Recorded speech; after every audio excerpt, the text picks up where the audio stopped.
Saya izin tanya Pak, apa fungsinya mata? Melihat. Ibu apa fungsinya mata? Melihat. Baik. Ayam melihat? Melihat. Kambing melihat? Melihat. Elang melihat? Lantas apa bedanya mata kita dengan mata kambing? Kambing melihat, kita melihat. Kata Quran mesti beda. Karena manusia itu makhluk mulia, maka fungsi matanya bukan sekedar melihat. Hanya boleh melihat yang baik-baik saja. Lisan apa fungsinya lisan? Mulut fungsinya apa? Bicara. Tapi untuk manusia kata Allah, hei, bukan sekedar bicara. Hanya boleh bicara yang baik-baik saja. Sebab ketika lisannya berbicara yang tidak baik, saat bersamaan pasti akan menurunkan kehormatannya. Kalau Bapak tidak percaya, silahkan keluar dari sini. Silahkan mencela, silahkan menghardik, silahkan menghina. Ketika kata-kata kotor keluar dari lisan, pada saat yang bersamaan Anda sedang merendahkan kehormatan Anda di hadapan orang lain. Makanya tidak ada orang yang mencela kecuali akan dicela. Tidak ada orang yang menghina kecuali akan terhina.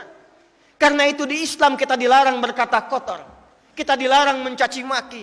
Kita dilarang untuk memprovokasi. Dilarang untuk saling terpecah belah. Kenapa? Karena semua perbuatan itu akan menghilangkan kehormatan kita sebagai bawaan fitrah dalam berkehidupan. Nah, itu latihannya di masjid. Kedua, mungkar. Mungkar itu setiap perbuatan buruk yang diingkari oleh hati kita. Mencuri, mungkar. Korupsi, mungkar. Menipu, mungkar. Hoax, mungkar. Sekarang pertanyaannya, mohon maaf, dari sekian orang yang sholat datang ke masjid, keluar dari masjid, apakah mungkin terbebas dari fahsya dan mungkar? Di masjid lain, ada orang masuk masjid, keluar dari masjid, kehilangan sandalnya. Ada yang begitu? Sekarang ada orang masuk masjid, pulang dari masjid, bahkan DKM-nya kehilangan kotak infaknya. Padahal masjid itu mendidik supaya menjadi terhormat. Kok bisa keluar dari masjid ada yang tertukar sandal? Ini mana sandal saya ya? Mana sandal saya ya? Oh, yang itu rupanya dipakai yang bagus, padahal dia masuk gak pakai sandal. Nah, masjid itu mendidik kita untuk tampil terhormat. Karena itulah pertama kali Nabi SAW ketika berhijrah dari Mekkah. Kemana Bu hijrahnya? Pak, kemana hijrahnya? Yang bisa jawab saya kasih hadiah 1 juta rupiah. Nabi hijrah dari Mekah kemana? Acungkan tangan Pak.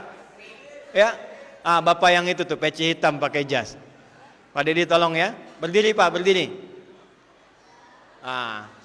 Baik. Kemana hijrahnya Pak? Hijrahnya kemana? Yasrib. Itu betul namanya. Jadi Nabi itu hijrahnya dari Mekah bukan ke Madinah. Hijrahnya ke Yasrib. Sebelum jadi Madinah. Yasrib itu anak keturunannya Nabi Nuh alaihissalam. Yang kemudian datang ke kota itu dinamai dengan orang Yasrib. Salah satu anak keturunan Nabi Nuh alaihissalam. Tersambung nasabnya nanti kepada Nabi Muhammad sallallahu alaihi wasallam.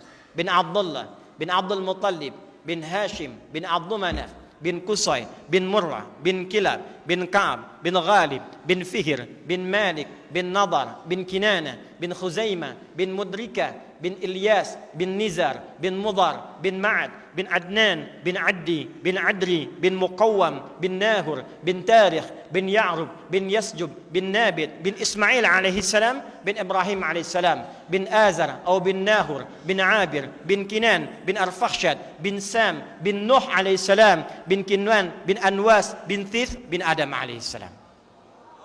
Itu nasab Nabi Muhammad sallallahu alaihi wasallam sampai ke Nabi Adam alaihi salam. Di antara anak Nabi Nuh ada yang datang 400 kilo dari arah Mekah, namanya Yathrib, disebutlah tempat itu dengan nama Yathrib. Nabi hijrah ke Yathrib itu tempatnya tertinggal Pak. Lebih becek dibandingkan jalan menuju masjid ini. Dan belum ada pengaspalan waktu itu Pak. Kondisi pasarnya rusak Pak. Riba banyak. tipu menipu, khatam.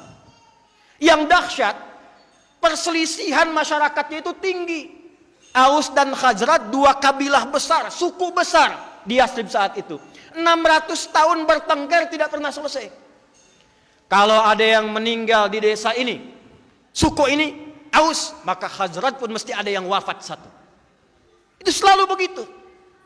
Datang Nabi sallallahu alaihi wasallam. Yang pertama beliau dirikan bukan rumah mewah, bukan membawa kendaraan megah, bukan membawa jabatan yang hebat, tapi yang pertama beliau lakukan mendirikan masjid. Bapak Ibu tahu apa yang beliau kerjakan pertama kali saat membangun masjid? Beliau kumpulkan masyarakatnya, bukan hanya yang muslim, bahkan yang non muslim yang belum masuk Islam, dan mengembalikan mereka dalam status terhormat. Yang pertama dilakukan Nabi adalah mempersaudarakan semua masyarakat termasuk yang bertikai pada masa itu. Konflik 600 tahun selesai dengan kedatangan Nabi Muhammad sallallahu alaihi wasallam.